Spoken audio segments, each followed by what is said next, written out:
on va parler encore de la campagne de vaccination, de la pétition pour un nouveau nom de l'aéroport d'Orval qui s'appelle Trudeau. Et certains voudraient modifier ça à cause de ce dont on parlera ce soir avec Gilles Proulx et Frédéric Bérard. Bonsoir à vous deux. Allô, allô, allô. Bonsoir. Alors, vous les voyez, vous êtes dans votre salon, vous voyez cette image-là. Il y a un constitutionnaliste, un radiophoniste, il y a des choses qui les lient, d'autres qui les séparent. Ce qui les sépare, mesdames et messieurs, ce soir, au-delà de leurs opinions politiques, c'est que l'un des deux a été vacciné. Lequel? C'est Gilles Proulx, étant donné que c'est le vénérable Gilles, maintenant, qui avait le droit de se faire vacciner. Ça s'est passé comment, Gilles? Très bien, au centre des congrès. Moi, c'est là que je recommande. Ça allait beaucoup plus vite, d'après ce que j'ai vu dans les reportages, qu'au stade olympique. Un nombre incalculable d'infirmières, puis on vous accueille. Et quand je te dis que je suis rentré là un peu avant le temps, et puis oui, vous pouvez passer tout de suite. Et 3/4 d'heure plus tard, j'avais quitté avec mon deuxième rendez-vous. Alors, bravo, et c'est vraiment efficace. La machine s'est rodée et on peut être optimiste quant à ceux qui attendent avec une appréhension. Il y a des infirmières qui vous expliquent tout quant à l'appréhension. Il y en a qui avaient peur. Oui, mais on a dit qu'on a des maux de tête, on a ci, on a cela. On n'a rien du tout. C'est comparable au vaccin qu'on donne à l'automne pour la grippe, par exemple. Gilles, qui piaffe d'impatience, il me le disait la semaine dernière encore, de reprendre l'avion pour faire le tour du monde, lui qui a voyagé un petit peu partout à travers le monde. Et il y a dans l'air cette histoire de passeport vaccinal. Alors, le constitutionnaliste, défenseur des droits individuels, qu'est-ce que tu penses de ça, Frédéric, qu'on demande un passeport qui sera dans notre téléphone cellulaire, qui serait virtuel, mais qui prouverait qu'on a été vacciné, de sorte que ceux qui prennent l'avion seraient obligatoirement vaccinés ou devraient avoir une preuve. Ceux qui vont voir un spectacle pourraient éventuellement avoir les mêmes dispositions pour ceux qui vont au restaurant, etc. Comment tu vois ça, un passeport vaccinal? Bien, rapidement, juste d'entrée de jeu, pour dire, moi, il y avait deux personnes à laquelles j'avais hâte qu'elles se fassent vacciner.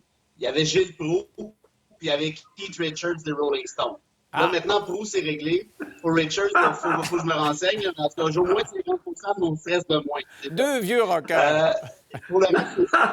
J'entends ma guitare pour le deuxième vaccin. Ça paraît pas autant que Gilles, mais moi aussi, j'ai voyagé dans une quarantaine de pays. J'ai pas l'air autant cultivé, mais j'ai trop hâte d'avoir, moi également, cette espèce de retour à la vie normale et pouvoir peut-être justement y accéder plus vite que plus tard. Et là-dessus, ça va te surprendre, Denis, peut-être encore. Mais puis je sais qu'il y a un paquet de faiblesses en rapport à ça, mais si on veut un retour à la vie normale relativement rapidement, malheureusement, la question du passeport n'est pas si ridicule que ça. C'est fâchant pour ceux et celles, dont moi, qui sont en bout de liste, en quelque sorte, à la fin de liste.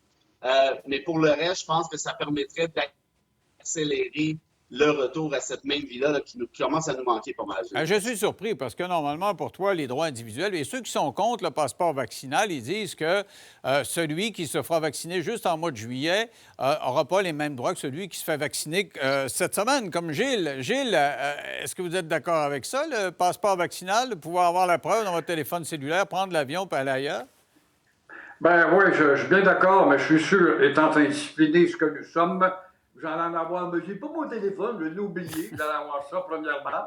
Vous allez avoir des gens qui, par entêtement, ne voudront pas, mais je pense que c'est une mesure nécessaire, malgré le fait qu'on est surcontrôlé, qu'on est rendu à George Orwell 1984 et surveillé partout, ben c'est un détail qu'on n'avait pas. Il y a certains gens qui vont dire, moi je souhaite la bienvenue à cela, ne serait-ce que pour aller cet été au festival de ci ou cela. Mais je pense bien que le festival de ci ou cela, cet été, à partir du mois de mai, nous devrions tous avoir été, en tout cas, vaccinés. Est-ce que c'est nécessaire? Voilà la question. Non, c'est en septembre. C'est juste en septembre qu'on dit que tout le Canada sera vacciné. Puis maintenant, il y a les AstraZeneca. Et il est beaucoup moins performant que les autres. Johnson est moins performant aussi. Ceux qui seront vaccinés par un moins performant, est-ce qu'ils ont le droit autant que les autres d'aller à quelque part? Ça devient un peu compliqué là-dessus, Frédéric, là, quand même, non? Bien, Oui, c'est sûr. AstraZeneca n'est pas très efficace pour les 65 ans et plus, mais on pourrait faire comme en France et en Allemagne pour les conserver pour les moins de 65 ans. Johnson, c'est pas encore approuvé officiellement au Canada, mais ça devrait venir. Et de toute façon, je suis pas en train de dire que j'appuie l'idée à 100%. Je dis seulement que, dépendamment où on sera rendu, en avril, en mai, peut-être en juin, si c'est la seule manière de ramener ça rapidement, pourquoi pas? Je l'ai dit d'entrée de jeu, je suis conscient qu'il y a des faiblesses, je suis conscient qu'il y a des injustices rattachées à ça, mais en même temps, c'est pas le seul pays qui fait ça. Si tu veux rentrer au Costa Rica, puis tu n'as pas la preuve que tu as été vacciné contre la fièvre jaune, ben, tu vas rester chez vous.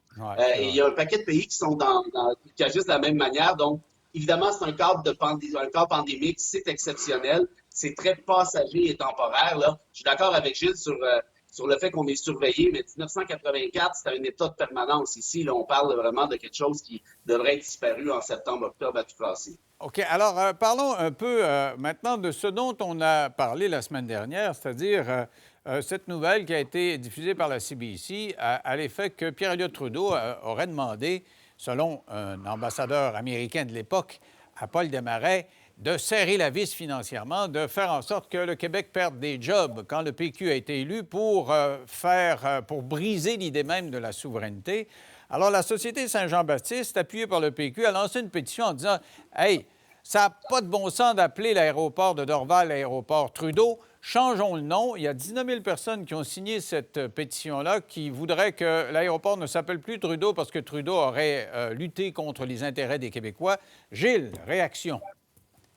C'est sûr que je serais tenté d'embarquer là-dedans, mais je sais que c'est une perte de temps. Trouvez-moi donc une occasion, vous, où une pétition a vraiment fait reculer le gouvernement et changer des choses, à part peut-être une annonce chez McDonald's ou je ne sais trop. Mais il en demeure pas moins qu'on donne toujours des noms d'aéroports à des premiers ministres qui n'ont pas été nécessairement des personnages centraux dans l'existence du pays. Et je suis un peu d'accord avec Thomas Mulcair, un ancien politicien, qui disait on pourrait peut-être penser à une femme. À ce moment-là, mon cher Denis, tu me permets de dire allez acheter mon livre, les 60 femmes qui se sont déterminées dans l'histoire, qui sont exceptionnelles, ou encore un Amérindien, et pourquoi pas Pontiac, qui est un grand allié de nous dans notre histoire. Mais là, il ne s'agit pas de savoir si on le baptise avec un autre nom, il s'agit de savoir si on le débaptise. Frédéric, est-ce que tu trouves que ça a du bon sens que ça ne s'appelle plus Trudeau là, après 20 ans? Là?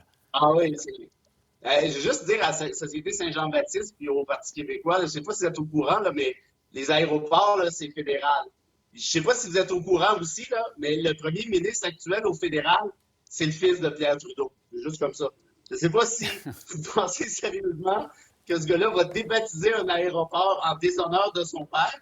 Mais si oui, là, vous pouvez continuer à, je sais pas moi, à croire à faire des dents puis laisser vos dents en dessous de l'oreiller puis peut-être avoir un 2$ qui pourrait financer la prochaine campagne électorale d'ici. Là. Alors, Gilles, c'est vrai que ça fait plus ou moins sérieux. C'est un ancien premier ministre. On le savait. On savait qu'il était quand même un peu machiavélique et c'est pour ça qu'il a gagné son point éventuellement. Puis, comme dit Frédéric, c'était le patron des fédéraux puis c'est un établissement fédéral, non? Ben oui, bien un côté dégueulasse chez lui quand même, qui était en guerre, alors qu'il a eu affaire à un parti très démocratique qui était celui de René Lévesque, qui avait été élu démocratiquement. Alors, c'était vraiment machiavélique et cynique. Mais il y a des gens qui disent qu'il faudrait l'appeler René Lévesque, l'aéroport, plutôt que Pierre-Éliott Trudeau. Vois-tu, écoute, moi, je veux bien être un souverainiste et je trouve qu'on n'a pas d'affaire à se mettre les pieds là. Comme Frédéric dit, c'est un instrument fédéral. Alors, le débat serait interminable. Mais ce que je faisais remarquer tout à l'heure, c'est drôle que tous les aéroports, on les associe toujours à des anciens premiers ministres, alors qu'il y a d'autres personnages importants qui pourraient mériter, pour une connotation internationale ou historique nationale, autant de noms, que ce soit une femme ou un Amérindien, par exemple. Je trouve que c'est un bel exemple. Okay. Le prochain aéroport, Gilles, quand on s'en Le prochain aéroport, peut-être. Ouais. Frédéric, est-ce que Pierre-Éliott Trudeau était si pourri que ça?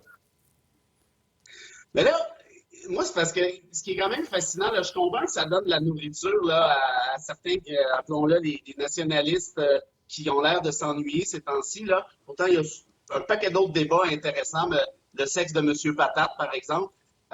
Mais en face, là, tout ça, là, c'est du oui-dire.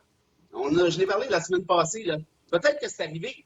Mais Gilles lui-même m'a dit que Power Corp et Desmarais, ce qu'ils ont créé, c'est de la valeur boursière. Ils n'ont jamais créé de vrai job.